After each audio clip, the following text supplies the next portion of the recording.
tak sebentar kena ini. Tunggu, kacau nih. Bentrok antara polisi dengan pengunjuk rasa ini terjadi di Jalan Lanto Daeng Pasewang, Kota Makassar, Sulawesi Selatan. Massa yang awalnya menggelar aksi damai tiba-tiba saja menjadi anarkis dan berhadapan dengan petugas keamanan.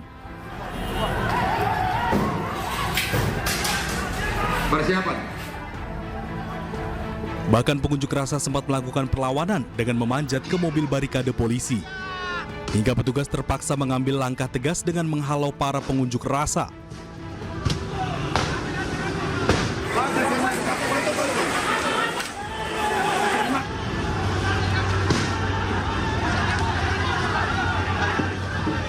Kericuan ini akhirnya diredam setelah polisi melakukan tindak tegas dengan menembakkan gas air mata. Sejumlah pengunjuk rasa diamankan petugas karena anarkis menyerang petugas dan merusak fasilitas umum. Aksi ini juga membuat kaca minimarket yang berada di sekitar lokasi rusak akibat terkena lemparan batu dari pengunjuk rasa. Akibat bentrokan ini, 2 orang aparat kepolisian terluka dan harus dilarikan ke rumah sakit. Mereka dan memberitahuan aksi, tapi sebenarnya harusnya aksi damai. Setelah mereka melakukan aksi dan sebenarnya belum sesuai dengan apa yang dia mohonkan. Begitu mereka aksi, sebenarnya kita sudah negosiasi untuk baik, untuk damai. Tapi tadi ternyata mereka anarkis, lempar batu dan sehingga ada satu anggota kami yang kena, kemudian ada juga beberapa yang rusak. Sehingga kita lakukan tindakan tegas, tentunya untuk mendorong dan membubarkan mereka. Dan alhamdulillah tidak begitu lama kita bisa mengamankan situasi dan saat ini sudah aman, sudah damai. Ada tidak yang diamankan?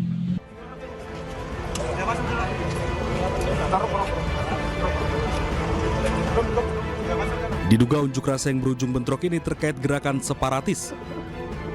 Untuk mengamankan situasi, 450 personel keamanan masih berjaga di lokasi. Dari Makassar, Leo Muhammad Nur, iNews melaporkan. Dan pemirsa, untuk membahas informasi selengkapnya kami telah terhubung dengan Kasih Humas Polres Metro Jakarta Selatan AKP. Halo, selamat sore Mbak. Baik, Bu Nurma, ini setelah penetapan tersangka remaja berusia 14 tahun ini, apa saja update penyidikan? Apakah sudah bisa disimpulkan motifnya, Bu Nurma? Ya, untuk motif belum kita dapat. Karena apa? Karena memang sekarang masih detik ini dari anak yang berkonflik dengan hukum masih dengan psikiater, ya, dari Apsitol, dari Asosiasi Psikologi Forensik mana. Oke, sekarang pendampingan, hasil dari pendampingan ini seperti apa? Anak ini sudah bisa dimintai keterangan? Iya, betul. Jadi setelah kita meminta keterangan, kemudian juga dari stabilnya anak yang berkonflik dengan hukum, oleh karena itu keterangannya kita sudah dapat. Gitu Mbak. Jadi kemarin semalam juga kita menetapkan sebagai tersangka itu. Karena memang keterangannya jelas, ya. Alat bukti sudah kita dapat, 2 alat bukti sudah cukup untuk menentukan seseorang menjadi tersangka. Oke, dari hasil keterangan yang digali dari pelaku anak berkonflik dengan hukum ini, Bu Nurma, apakah sudah bisa digali bagaimana hubungannya dengan orang tuanya, kemudian apakah ada kesehatan mental yang terganggu dari pelaku? Jadi kalau dari saksi-saksi terutama dari tantenya yang dekat, ya, tantenya dari adik ayahnya. Jadi dia seperti biasa orang tuanya, malah berlebih kalau menurut dari tantenya. Dia kasih sayangnya karena apa? Karena memang anak tersebut anak tunggal, satu-satunya anak, ya. Jadi memang tercurah perhatiannya kepada satu orang, itu Mbak. Oke, kondisi kejiwaannya saat ini sudah bisa disimpulkan, Bu Nurma? Belum, ya. Jadi Mbak, jadi sekarang tadi kita sudah ini sampai detik ini dari psikiater masih melakukan pemeriksaan. Baik, Bu Nurma, informasinya dari pelaku tersangka anak berkonflik dengan hukum ini menangis dan menanyakan kabar ibunya yang selamat dari penikaman pada saat itu. Betul ini, Bu Nurma? Iya, betul. Jadi kemarin juga Ibu Menteri menanyakan juga demikian. Setelah dia ditanya keadaan ibunya, bapaknya, kemudian dari neneknya, dia menangis. Itu yang betul-betul dia menyesal sekali telah melakukan hal yang tidak baik. ya, terhadap keluarga inti terutama keluarga yang terdekat. Ya. Baik, dia mengungkapkan penyesalan. Apakah pada saat melakukan penikaman ini dalam kondisi sadar, Bu Nurma? Ya itu dia sendiri yang mengaku ya, jadi dia mengaku karena dia yang untuk sementara ini masih kita dalami ya. Jadi kemarin kita minta keterangan, kemudian dengan pertanyaan-pertanyaan yang kita berikan, dia menjawab, Mbak. Baik, terkait dengan kondisi ibu korban yang selamat dari penikaman, sejauh ini update-nya bagaimana Bu Nurma kondisi kesehatannya? Kesehatannya tadi juga dari penyidik sudah berkoordinasi, sudah membaik. Namun demikian keterangan belum bisa kita dapat karena memang belum bisa kita minta keterangan atau bertemu dengan ibu anak yang berkonflik dengan hukum. Baik, untuk luka-luka dari ibu korban ini yang selamat, ibu pelaku maksudnya yang selamat dari penikaman, separah apa lukanya, Bu Nurma? Ya kalau dari kemarin memang kalau dilihat tuh berat karena memang dilakukan operasi, berarti memang ada tindakan, ya tindakan itu berarti berat itu. Jadi sekarang masih di ruang ICU.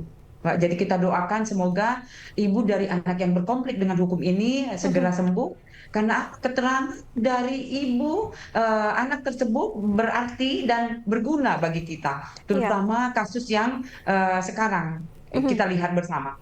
Oke, untuk masih menanti ibu dari pelaku ini untuk dimintai keterangan sebagai saksi yang krusial ya Bu Nurma. Sejauh ini tapi dalam rangkaian proses penyidikan sudah berapa saksi yang diperiksa hingga saat ini?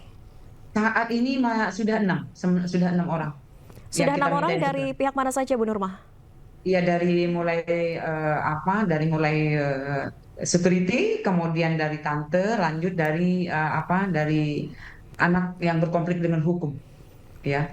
Baik, Bu Nurma, ini juga publik masih menantikan tentunya kesimpulan dari proses penyidikan. Apa motif dibalik peristiwa pembunuhan terhadap ayah dan juga nenek yang dilakukan remaja ini? Terima kasih banyak AKP Nurma Dewi telah bergabung di Aini Sore. Sehat selalu, selamat beraktivitas kembali.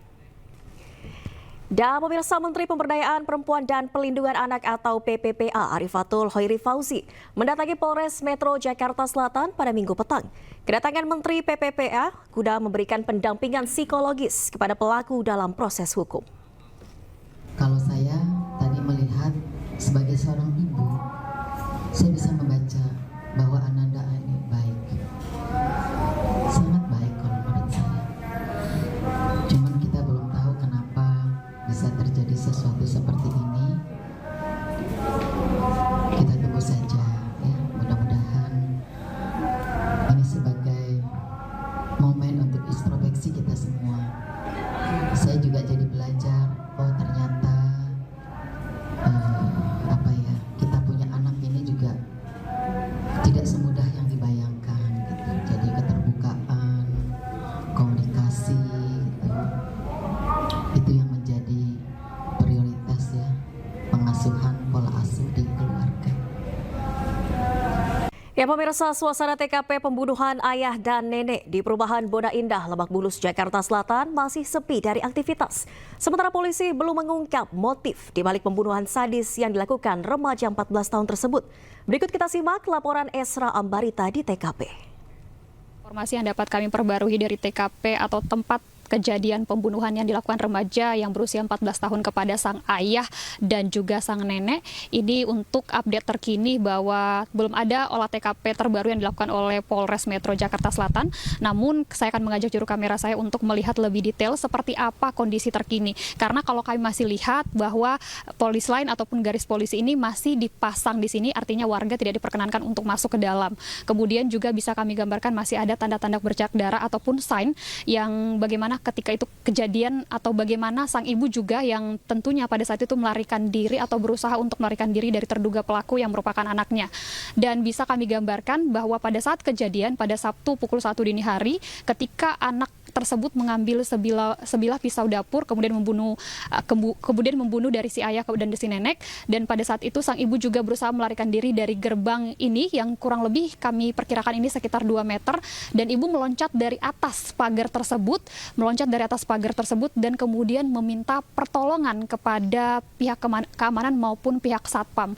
Dan bisa kami gambarkan bahwa keadaan rumah ini posisinya adalah 2 lantai dan ada sebuah CCTV di sana yang tentunya tentunya ini akan didalami pihak kepolisian untuk melihat seperti apa kronologi pengejaran yang dilakukan terduga pelaku kepada sang ibu pada saat kejadian tersebut. Dan saat ini bahwa terkait motifnya ini masih didalami, mengingat dari Polres Metro Jakarta Selatan sempat menyatakan bahwa ada semacam bisikan kepada terduga pelaku.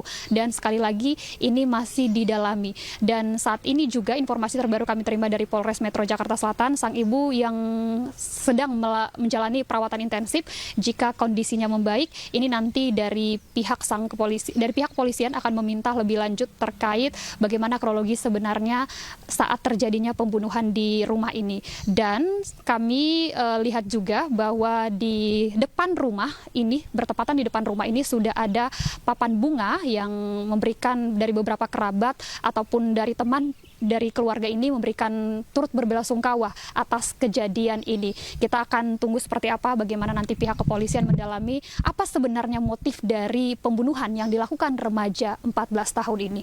Demikian. Terima kasih Anda masih di ID Sore. Pemirsa, Polda NTB menegaskan kasus viral seorang disabilitas yang dijadikan tersangka pemerkosaan keliru. Status pelaku di kasus tersebut bukan tersangka pemerkosaan, melainkan tersangka pelecehan seksual.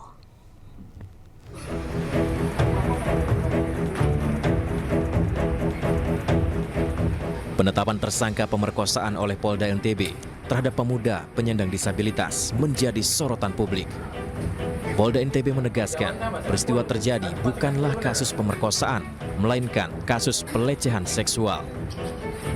Yang kalau rekan-rekan tahu sempat viral disabilitas yang menjadi tersangka, hari ini kita melaksanakan rilis.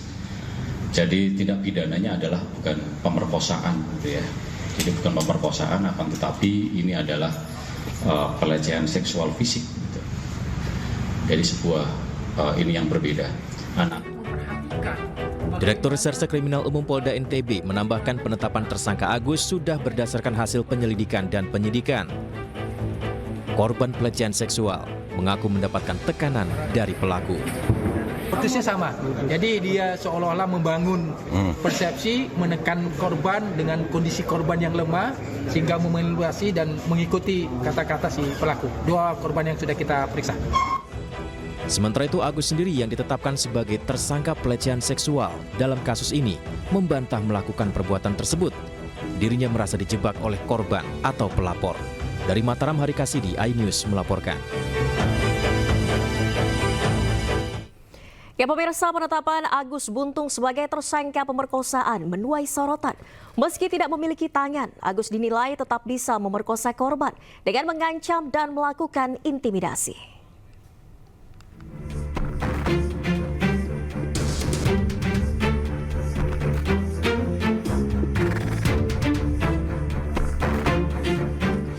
Kasus Agus, pria disabilitas yang jadi tersangka dalam kasus pemerkosaan mahasiswi di Nusa Tenggara Barat, viral di media sosial.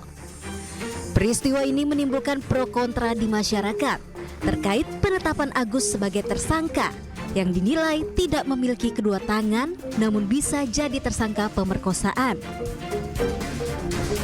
Meski demikian, polisi telah mengantongi alat bukti yang membuktikan Agus sebagai tersangka pemerkosaan.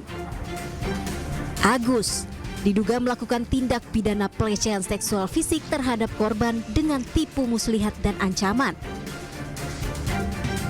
Ia diduga mengancam korban akan membongkar aib masa lalu korban kepada orang tuanya, sehingga korban terpaksa menuruti keinginan Agus. Kronologi yang terjadi kepada korban itu ada ancaman, intimidasi, tipu muslihat, dan manipulasi yang diberikan kepada korban oleh pelaku. Seperti itu. Kemudian ada ancaman-ancaman yang psikis kepada korban dan segala macam. Itu awalnya juga karena korban melihat ke arah utara tadi, kemudian pelaku mengulik-ulik terkait pribadi korban. Karena ketika korban melihat ke arah utara, korban tiba-tiba menangis. Kemudian karena korban menangis, ada kesempatan itu yang dilakukan oleh si pelaku untuk menanyakan background atau masa lalu korban. Sehingga pelaku mengajak korban ke arah belakang teras Udayana.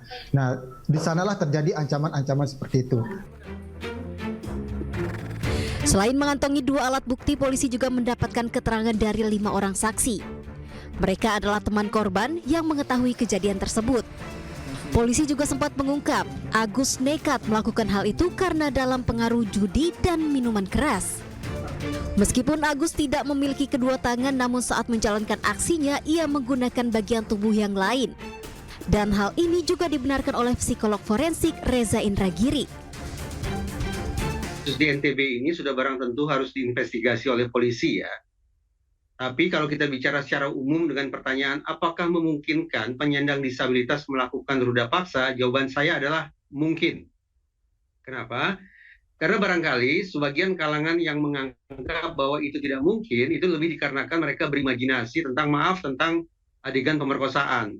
Ada tangan pelaku yang mencengkram tangan korban, dan aktivitas-aktivitas fisik yang sifatnya intimidatif lainnya terhadap korban. Padahal esensi kekerasan seksual, khususnya esensi ruda paksa, bukan pada aktivitas fisiknya, tapi justru bermula dari adanya siasat psikologis yang dilancarkan oleh pelaku terhadap korbannya. Karena keadaan saya seperti ini.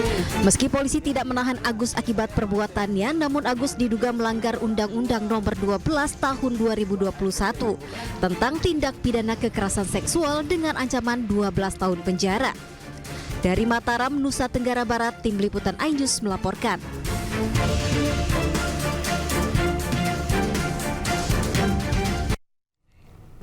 Ya, sementara itu pemirsa, Agus membantah tuduhan yang dialamatkan kepadanya.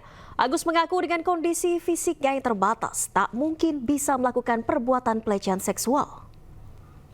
Ya, awalnya saya ditetapkan menjadi tersangka itu karena saya dituduh memperkosa atau melakukan kekerasan seksual, Bu, gitu. Sedangkan diri saya ini masih dirawat sama orang tua, tidak bisa sendiri, tidak bisa ngapa-ngapain, dan semua tergantung sama orang tua. Tidak mungkin sampai sampai gitu, Bu. Sedangkan saya tidak bisa apa-apa, Bu. Terang saya kaget, dan saya memohon kepada masyarakat Indonesia, dunia ini atau lingkungan Indonesia ini untuk membantu dia biar dia bisa selesai, dan untuk kasus ini biar tidak lagi biar bisa bekerja. Saya kuliah semester 7, Bu, gitu. Baik. Dan sekarang saya kuliah tidak dikasih keluar, dan saya memohon kepada Presiden Prabowo yang terhormat agar bisa membantu dia yang ingin ketemu sama Bapak, meluangkan waktu saya dan memberikan kesenian saya. Juga saya sangat sedih begini, Bu, memohon biar cepat bisa selesai gitu. Saya capek di rumah, tidak boleh kemana-mana gitu. Saya sedih sekali, Bu, gitu. Berawal saya dari kampus, jalan mencari makan gitu. Nah, setelah itu saya diantar pulang, tetapi saya di lain tepatnya jalan itu, Bu, gitu.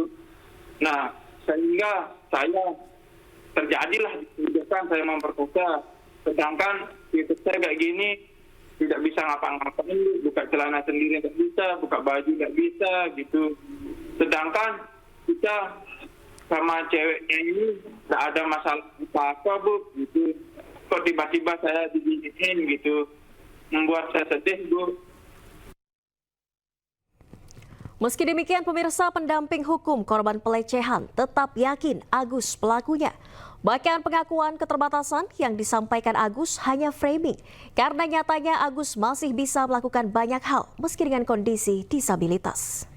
Framing-framing yang dijelaskan atau yang diutarakan oleh pelaku itu berbanding 100% terbalik dengan apa yang keterangan yang kami dapatkan kepada korban. Itu tentunya bahwa yang dibilang pelaku yang di framing di dalam di media sosial segala macam, bahwa dia tidak bisa menggunakan baju sendiri, celana sendiri, dan kegiatan-kegiatan lainnya. Faktanya yang kami temukan bahwa pelaku itu sangat produktif untuk menjalankan aktivitasnya. Misalnya contoh, dia bisa menggunakan sepeda motor yang tentu dimodif dan segala macam, menggunakan kakinya, dan kemudian bisa memainkan alat-alat seni dan segala macam, dan bisa makan dengan kakinya. Nah, itu sangat produktif yang kami lihat. Kemudian framing yang dibawa yang kronologi yang dijelaskan oleh pelaku di media sosial itu tidak benar adanya. Pada saat waktu itu mau berteriak ya, bukan hanya ingin tapi mau berteriak, tapi si pelaku itu mengutarakan bila kamu berteriak maka akan didengar oleh khalayak orang yang di luar kamar. Bila akan didengar oleh orang yang di luar maka kita akan dinikahkan. Nah, dengan kalimat-kalimat seperti itu membuat si korban takut, kemudian tidak berteriak lagi kayak gitu. Terima kasih Anda masih di ID Sore pemirsa. 2 warga yang menjadi korban banjir bandang dan longsor di Desa Martelu, Kecamatan Sibolangit, Sumatera Utara hingga kini belum juga ditemukan. Sementara 4 orang ditemukan dalam kondisi meninggal dunia. Hingga kini tim Basarnas masih terus mencari 2 warga yang masih hilang. Pencarian diperluas hingga 1 km dari rumah korban. 2 warga yang hingga kini masih dalam pencarian adalah Budi Utama Simanjuntak dan Gerge Barus. Hingga kini total ada 4 orang yang ditemukan meninggal dunia akibat banjir bandang dan longsor. Banjir bandang dan tanah longsor di Desa Martelu terjadi pada Sabtu 23 November 2024. Namun hampir sepekan kedua jenazah belum juga ditemukan. Banjir dan tanah longsor di Desa Martelu menghancurkan 4 rumah. Kami dari pemerintah Kecamatan Sibolangit beserta BPBD, beserta TU dan seluruh unsur dari pemerintah Kabupaten Deli Serdang terlibat dalam usaha pencarian korban, yaitu korban sekarang 4 orang yang meninggal, 2 lagi dalam pencarian. Ya pemirsa, sejumlah titik di Kabupaten Deli Serdang, Sumatera Utara mengalami bencana longsor. Akibatnya ada beberapa desa di Kecamatan Sibolangit hingga saat ini masih terisolir. Bahkan warga mulai kehabisan stok makanan.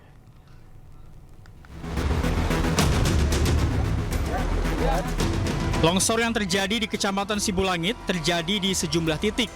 Saat ini petugas sudah melakukan penanganan oleh Dinas PUPR Kabupaten Deli Serdang. Sementara ratusan warga di Dusun 2 Desa Laja mengaku sudah mulai kehabisan stok makanan. Warga berharap agar bantuan segera datang dan jalan yang tertimbun longsor agar segera dilakukan pengangkatan material longsoran. Sedangkan lokasi longsor paling parah terjadi di Jalan Nasional Desa Sembahe, Kecamatan Sibolangit, yang saat ini dilaporkan terdapat 10 korban jiwa. Masyarakat berharap pihak pemerintah segera tanggap dan cepat mengatasi permasalahan ini agar aktivitas mereka dapat berjalan seperti biasanya.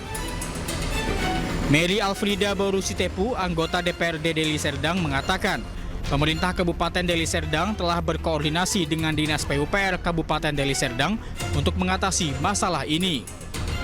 Itu desa mulai dari masuk Desa Rumah Sumbul, itu ada Simpang Pasar Baru, masuk ke dalam itu ada desa yang terisolasi, memang mereka tidak punya akses lagi selain akses yang tertimpa longsor itu, yaitu Desa Permandin, dan ini sedang dalam penanganan.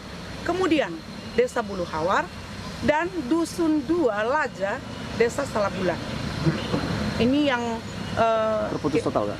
Ya, ini terputus total, khususnya Laja. Dan saat ini setelah kami berkoordinasi dengan Dinas PUPR, ini sedang dikerjakan. Akses jalan Medan menuju Tanah Karo saat ini sudah normal, namun pengendara dihimbau untuk tetap waspada dan berhati-hati. Dari Deli Serdang, Sumatera Utara, Amiruddin, iNews melaporkan. Pemirsa, hujan deras disertai angin kencang yang melanda Jakarta mengakibatkan pohon besar jenis kapuk di area pertokoan Jalan Letjen Suprapto, Kemayoran, Jakarta Pusat tumbang. Tumbangnya pohon menimpa 3 ruko, 4 sepeda motor, dan 2 mobil, hingga membuat 1 orang terjebak di dalamnya.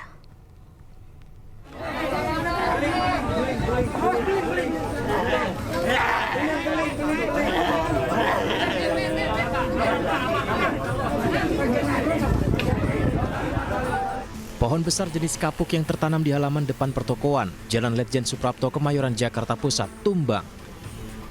Pohon tumbang menimpa 3 bangunan ruko hingga porak-poranda. Tumbangnya pohon dengan ketinggian mencapai 15 meter lebih itu juga menimpa 4 sepeda motor dan 2 mobil box yang terparkir di depan ruko. 1 orang bahkan terjebak di dalam mobil dan terluka hingga harus dievakuasi ke rumah sakit.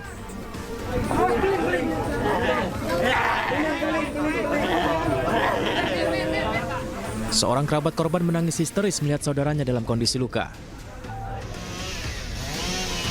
Pohon besar dengan ketinggian mencapai 15 meter lebih dan diameter sekitar 20 cm itu tumbang saat hujan deras disertai angin kencang melanda Jakarta. Jenis pohon kapuk ya, jenis pohon kapuk dengan pohon randu dengan diameter sekitar 60 cm. Kemudian karena tadi ada korban, kendalanya itu karena pohon terlalu besar, jadi kita berkoordinasi dengan instansi terkait menggunakan kren seperti itu. Jadi untuk saat ini korban sudah dilarikan ke Rumah Sakit Tarakan dalam kondisi sadar dan selamat. Itu terjepit apa Bang? Terjepit pohon. Kerugian yang diderita para korban akibat kejadian ini ditaksir mencapai ratusan juta rupiah. Dari Jakarta, Rani Sanjaya, iNews melaporkan. Kita beralih ke informasi lainnya, pemirsa. Aksi bertajuk Reuni 212 kembali digelar di Monas, Jakarta Pusat. Acara diisi dengan sholawat dan doa bersama untuk mendukung dan mendoakan kemerdekaan Palestina.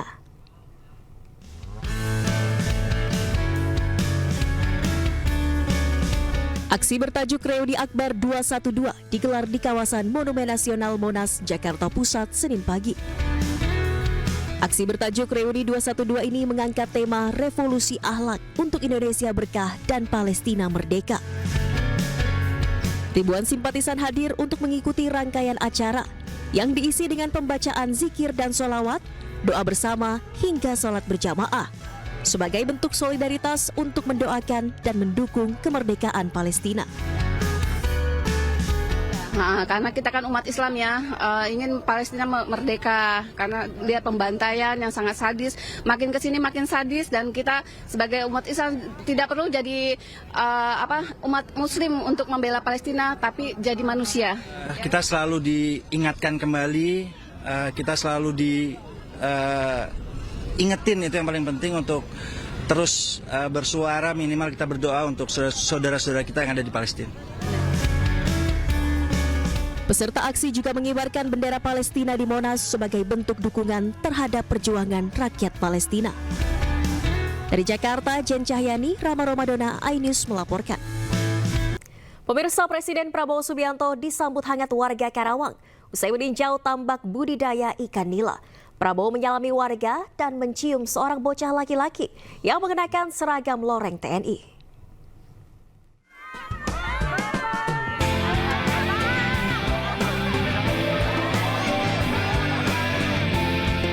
Presiden Prabowo Subianto menyapa hangat warga Karawang, Jawa Barat usai meninjau tambak budidaya ikan nila. Warga berebut untuk bisa bertemu secara langsung dan bersalaman dengan Presiden Republik Indonesia ke-8 itu. Di momen ini Prabowo berhenti dan mencium seorang anak laki-laki berbaju loreng seragam TNI yang digendong di pundak ayahnya.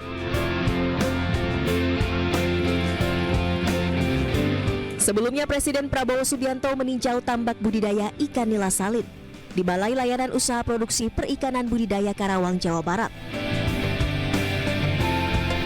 Program budidaya ikan nila salin di BLUPPB Karawang berpotensi mendukung penyediaan makanan bergizi gratis berbasis protein ikan.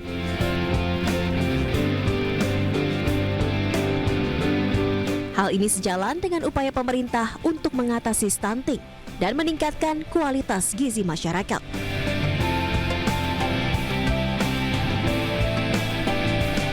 Prabowo juga ikut menebarkan benih ikan nila yang diharapkan dapat meningkatkan produktivitas tambak. Tim Liputan iNews melaporkan. Pemirsa, PT MNC Vision Networks Tbk bersama MNC Peduli kembali memberikan bantuan bagi mereka yang membutuhkan. Kali ini bantuan CSR berupa sembako dan kebutuhan perlengkapan lainnya diberikan kepada penghuni rumah Singgah Harapan Indonesia di Jakarta Pusat.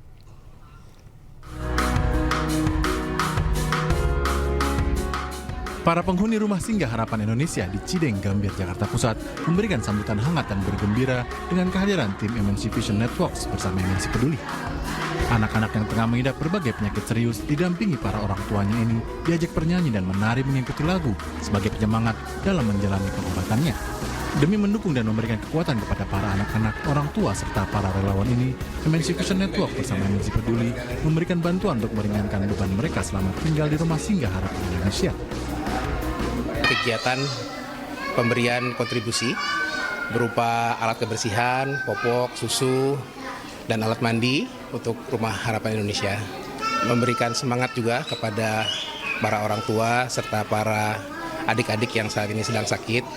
Semoga mereka juga lekas pulih, orang tuanya juga tetap sabar, tetap semangat, dan para relawan serta Ibu Mika juga tetap semangat juga untuk mendampingi adik-adik yang saat ini sedang sakit agar lekas pulih. Rumah Harapan Indonesia adalah rumah singgah bagi anak-anak sakit dari keluarga tidak mampu yang datang dari daerah ke kota-kota besar di Indonesia.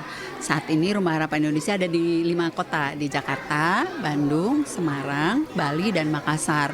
Dan total anak-anak yang sudah kami dampingi ada 1.583 anak. MNC Vision Network bersama MNC Peduli akan terus mewujudkan aksi CSR yang tepat sasaran di berbagai wilayah untuk membantu masyarakat yang membutuhkan dan membawa manfaat yang lebih luas dengan harapan dapat menjadi inspirasi bagi para donatur lainnya. Dari Jakarta, Anissa Sahib, Leman Ainus melaporkan.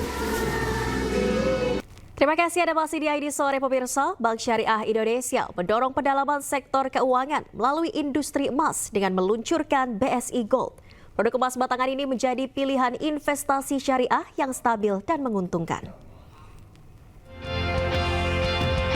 Bank Syariah Indonesia meluncurkan BSI Gold melalui ajang yang bertajuk Golden Legacy Celebration of Timeless Luxury yang digelar di Hotel Fairmont, Jakarta. Peluncuran BSI Gold ini sebagai langkah strategis untuk memberikan solusi investasi yang aman dan terpercaya melalui industri emas. BSI Gold merupakan logam emas batangan eksklusif berlogo BSI yang memiliki kadar karat 99% serta memperoleh rekomendasi dari Majelis Ulama Indonesia yang dapat dimiliki masyarakat melalui BSI Cicil Emas. Peluncuran BSI Gold ini juga merupakan bagian dari komitmen perseroan untuk mendorong pertumbuhan ekonomi di Indonesia melalui bisnis emas. Kita melihat bahwa tren belakangan ini terutama masyarakat Indonesia itu lebih senang, terutama ibu-ibu lebih senang menyimpan emas daripada taruh di deposito. Karena deposito mungkin ya tingkat returnnya tidak sebesar dari kenaikan harga emas gitu. Nah, BSI sebagai bank syariah kita senang karena bisnis ini bisa menjadi engine pertumbuhan kita juga di samping segmen bisnis yang lain. Harta Dinata berperan di sini adalah sebagai support untuk memproduksi BSI Gold. Jadi kami mensupport BSI, melahirkan BSI Gold dan nanti akan juga mensupport BSI untuk para nasabah yang membutuhkan atau akan membeli produk cicilan emas BSI Gold tersebut. Jadi kedepannya insya Allah ya Pak Heri, kita akan terus berkembang, terutama kami punya visi yang sama sebetulnya menjadikan emas adalah inklusif bagi seluruh masyarakat Indonesia. Siapapun boleh memiliki emas. Kerjasama antara Bank Syariah Indonesia dengan PT Harta Dinata Abadi ini memiliki komitmen untuk memajukan industri emas Indonesia serta menjadi solusi investasi yang aman dan terpercaya. Dari Jakarta, Muharlin Ainus melaporkan. Ya, terima kasih Anda masih di iNews Sore pemirsa. Tak hanya menghanguskan 50 lapak bekas gusuran kebakaran yang melanda eks Pasar Pramuka Salemba Senen Jakarta Pusat, juga menelan korban jiwa. Seorang pria penderita stroke tewas usai terjebak di dalam musola karena tak mampu menyelamatkan diri.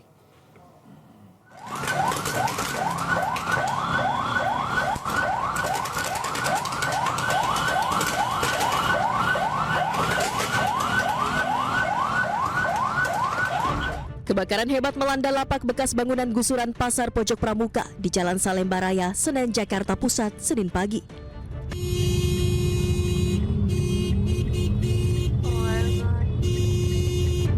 Banyaknya material mudah terbakar serta barang bekas membuat amukan si jago merah kian mengganas. Dalam waktu singkat, api menghanguskan lapak seluas lebih dari 500 meter persegi tersebut. Lebih dari 50 lapak yang sebelumnya terbengkalai hangus dilalap api.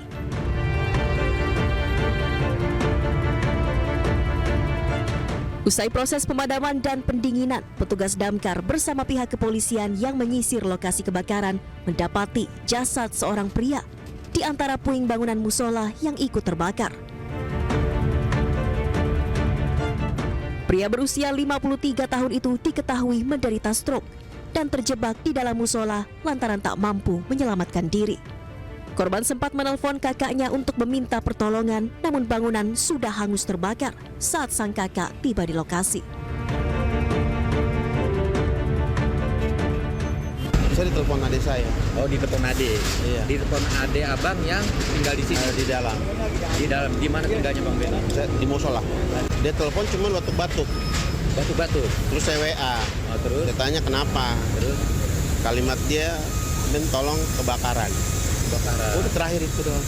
Ya memang korban sakit stroke ditempatkan oleh kakaknya Beno. Ya selama itu ya hanya ditengok-tengok aja. Korban sudah lama sakit stroke. Ini dia terbakar tidak bisa berjalan atau gimana? Ya mungkin tidak bisa jalan karena stroke ya, itu aja. Jasad korban dievakuasi ke kamar jenazah Rumah Sakit Cipto Bangunkusumo, Jakarta. Sementara penyebab kebakaran masih diselidiki, namun dugaan sementara akibat hubungan arus pendek listrik. Dari Jakarta, Rani Sanjaya, iNews melaporkan. Anda masih di iNews Sore, pemirsa. Proses rekapitulasi suara pemilihan Wali Kota Bandung 2024 masih berjalan. Hingga kini rekapitulasi sudah berjalan di 21 kecamatan dari 30 kecamatan. Sementara paslon nomor urut 3 Muhammad Farhan Erwin unggul di 15 kecamatan. Farhan Erwin diusung partai PKB dan juga Nasdem. Menurut penghitungan cepat, Farhan Erwin mendapatkan lebih dari 44% suara. Dalam unggahan di media sosial pribadinya, Farhan menyampaikan terima kasih kepada para pendukung serta masyarakat Bandung. Farhan juga mengajak semua pihak untuk tidak lengah atas kemenangan sambil menunggu hasil real count KPUD. Selain itu, Farhan juga menyebutkan pentingnya menjaga semangat sebagai bahan bakar selama menjabat nanti.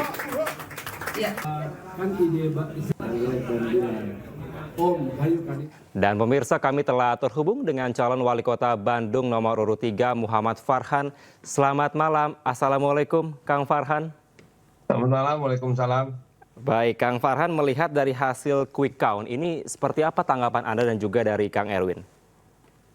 Kami berdua tentu sangat bersyukur bersama seluruh tim, baik dari Partai Koalisi Bandung Utama yang terdiri dari 4 partai dan 1 partisipan, dan juga seluruh relawan yang tergabung dalam relawan pendukung ya, macam-macam bentuknya. Ada Imah Urang, ada Bengawan 17, ada referendum, wah banyaklah. Semua tergabung dalam relawan pasukan UHA. Ini tentu merasa senang gitu ya. Cuman bagaimanapun juga kita tetap menunggu hasil akhir dari KPU yang akan ditetapkan. Mudah-mudahan malam ini selesai dan pada tanggal 6 itu sudah bisa diumumkan penetapannya. Tapi kita juga masih menunggu proses yang lain. Saat ini Bawaslu pun sedang kami ikuti proses penerimaan pelaporan dan pengaduan terhadap pelanggaran. Baik, lalu bagaimana Kang Anda dan juga tim sukses di sana terkait dengan bisa mengawal suara ini agar konsisten sampai nanti pada saat pengumuman dari KPUD secara resmi agar tetap bisa unggul kayak gitu?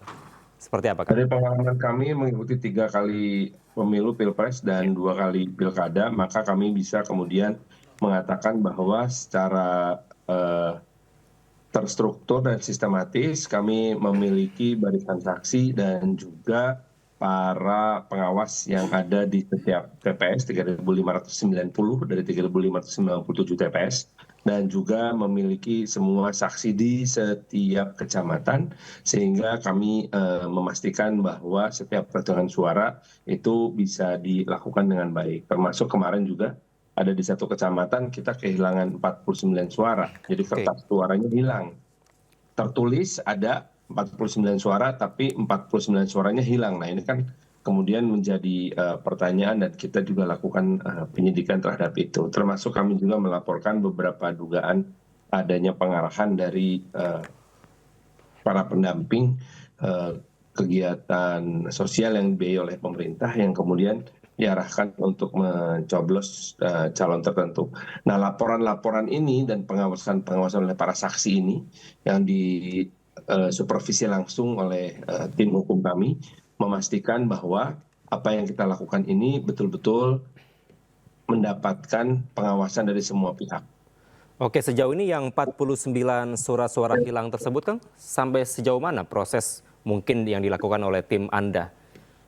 Kita lagi menunggu keputusan dari KPU. Oke. Karena bagaimanapun juga 49 kertas suara yang hilang ini harus dibuktikan. Itu siapa yang bertanggung jawab terhadap penghilangan suara ini. Baik. Karena nanti kalau memang terbukti kita akan laporkan ke dalam penegakan hukum terpadu.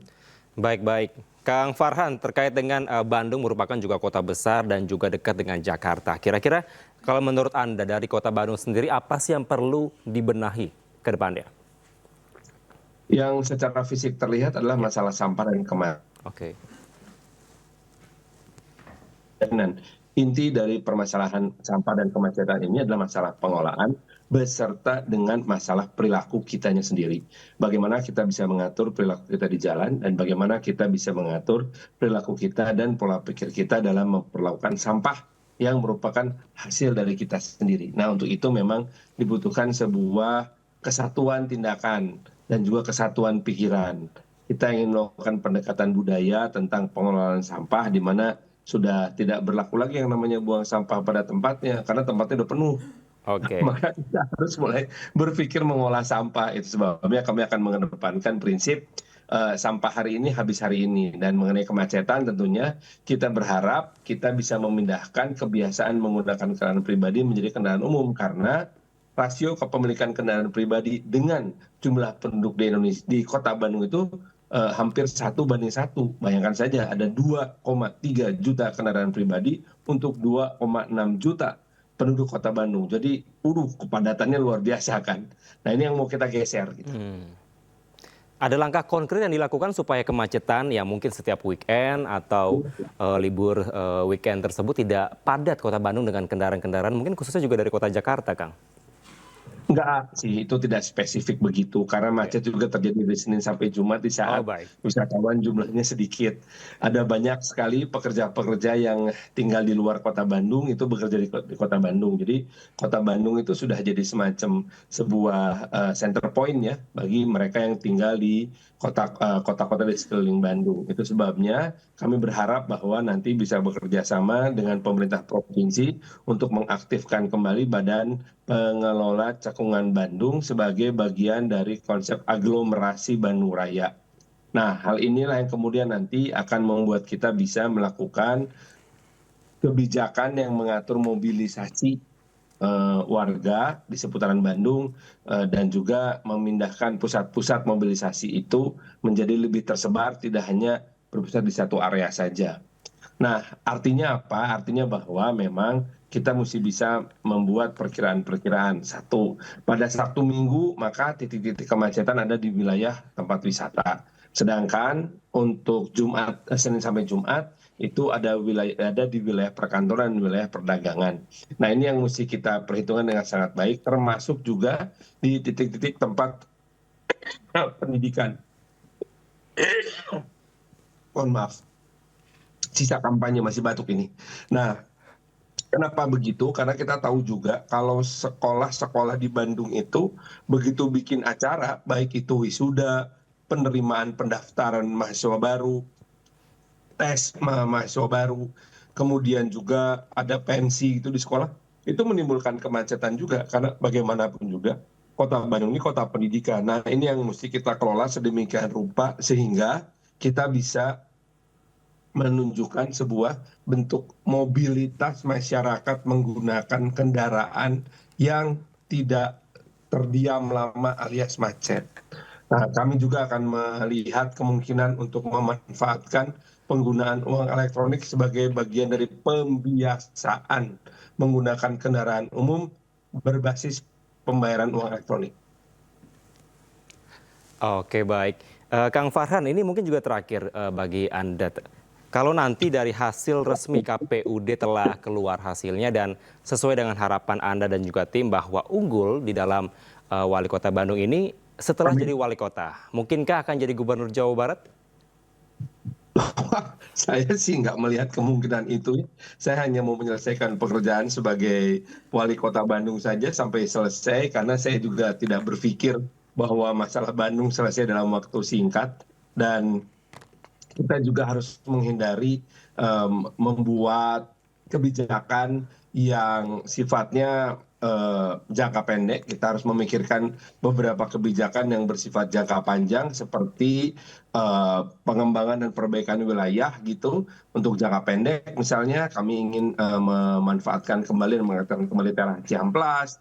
Kami untuk jangka menengah mengoptimalkan lapangan Tegalega yang begitu luar biasa, dan untuk jangka panjang ingin menata kembali melakukan program perbaikan kampung di daerah Sukahaji, Babakan, Ciparai. Nah, 3 titik itu saja butuh waktu yang cukup lama. Jadi yuk kita barisin dulu Kota Bandung sebagai etalase dari Jawa Barat.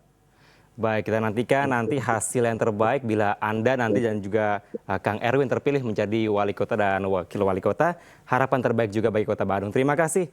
Calon wali kota Bandung nomor 3 Muhammad Farhan telah bergabung bersama kami di iNews Sore. Hatur nuhun Kang Farhan. Terima kasih, hatur nuhun Mangga. Kita ke informasi selanjutnya, pemirsa. Rekapitulasi suara Pilkada Jakarta di tingkat kecamatan telah rampung dilakukan. Penghitungan suara di level Kota Madia akan dilakukan besok untuk Jakarta Utara dan juga Jakarta Timur. Untuk seluruh kecamatan di DKI Jakarta seluruhnya sudah selesai melaksanakan rekapitulasi. Tinggal ada beberapa kecamatan yang hari ini masih melakukan pencermatan dan juga kemudian dilanjutkan dengan pleno penetapan di tingkat kecamatan. Namun ada satu di tingkat kabupaten sudah selesai melakukan rekapitulasi, yaitu di Kabupaten Kepulauan Seribu. Kemarin ini proses rekapitulasi tingkat kabupatennya sudah selesai dijalankan. Dari yang sudah siap untuk tingkat kabupaten desa apa? Untuk tingkat kota yang sudah kemarin sudah masuk infonya ke kami, besok itu adalah Kota Jakarta Utara, karena mereka semuanya seluruh kecamatan sudah selesai melakukan penetapan di tingkat kecamatan. Kemudian juga Jakarta Timur infonya sudah siap juga untuk melakukan rekapitulasi di tingkat kota. Kota-kota yang lain ini masih menunggu ya, karena memang progresnya kan di masing-masing kecamatan ini berbeda-beda. Jadi kami masih menunggu mereka untuk selesai melakukan pencermatan dan juga penetapan pleno hasil di tingkat kecamatan. Pemirsa, ramai istilah Partai Coklat mencuat diduga merujuk pada instansi Polri yang diduga mengerahkan aparat untuk memenangkan kandidat tertentu dalam Pilkada 2024. Sejumlah elit politik memberikan tanggapannya terkait hal tersebut.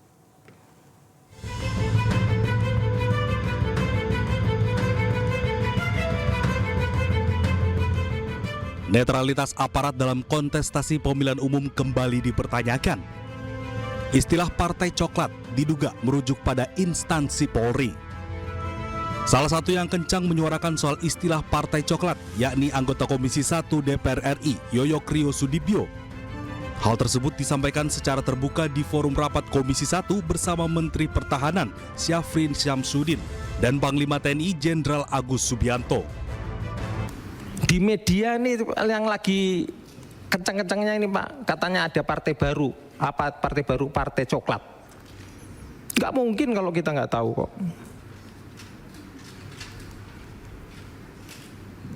Nah, mau sampai kapan netralitas TNI ini Pak? Saya tahu Pak, netralitas TNI dalam politik itu netralitas untuk negara. Paham Pak.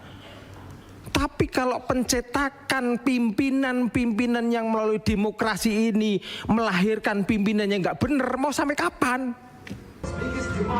Istilah Partai Coklat juga mencuat setelah Sekjen PDIP Hasto Kristianto menyampaikan kekhawatirannya terkait dugaan pengarahan aparat untuk memenangkan kandidat tertentu dalam Pilkada 2024. Ketika kami mempersoalkan tentang fenomena Partai Coklat, fenomena bagaimana Jokowi terus digerakkan oleh ambisi-ambisi kekuasaan demi kepentingan keluarga dan pribadi, dan kemudian membuat suatu norma-norma baru sehingga kepolisian Republik Indonesia yang seharusnya mengabdi kepada merah putih, loyal kepada Presiden Prabowo Subianto, di dalam praktek banyak disalahgunakan untuk kepentingan politik praktis.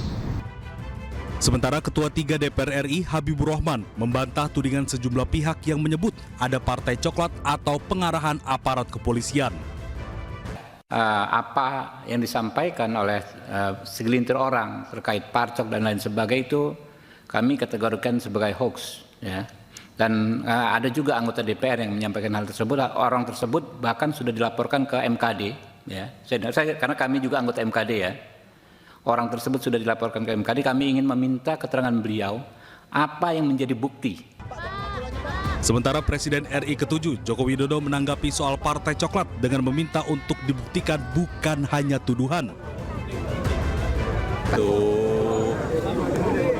Dibuktikan saja, jangan hanya tuduhan-tuduhan, karena kan ada dilaporkan saja ke Bawaslu, kan ada mekanismenya, atau dibawa ke MK, kan ada mekanismenya. Meski demikian, istilah Partai Coklat mencuat bisa saja sebagai pengingat institusi Polri, sebagai aparat keamanan sipil dan penegak hukum, atau memang hanya tuduhan tanpa dasar. Tim Liputan iNews melaporkan.